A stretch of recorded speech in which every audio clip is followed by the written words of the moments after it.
سلام و درود خدمت همه عزیزان. امروز اومدیم با یک کلیپ آموزشی در خدمتتون باشیم درباره دستگاه‌های تستر دوربین مدار بسته از نوع IPC 5120 که پورت VGA داره، پورت RS485 برای فرمان PTZ داره، لند داره، HDMI داره و خیلی قابلیت‌های دیگه.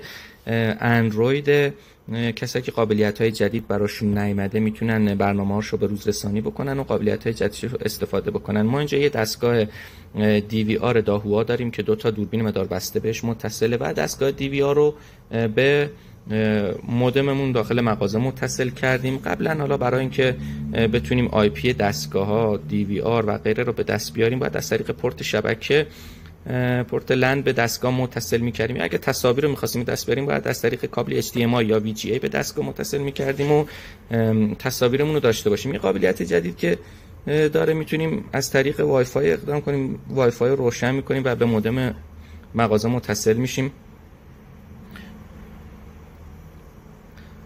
بله متصل شدیم. میریم رو گزینه IP تست، کامرا تست، روی IPC تست میزنیم و منتظر میشیم تا IP DVR مون رو بالا بیاره. بله IP شو بالا اومد.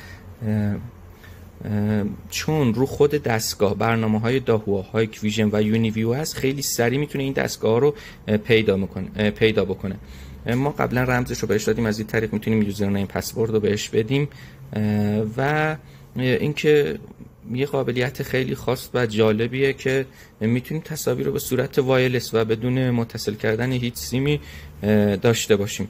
روی نکست میزنیم. من داخل مغازه تا دوربین داهوا متصل کردم که میتونیم انتخاب کنیم. من کم 2 رو انتخاب میکنم و الان تصویر داخل مغازه رو به صورت وایرلس دارم و یه قابلیت خیلی جالب بود و خیلی کاربردی.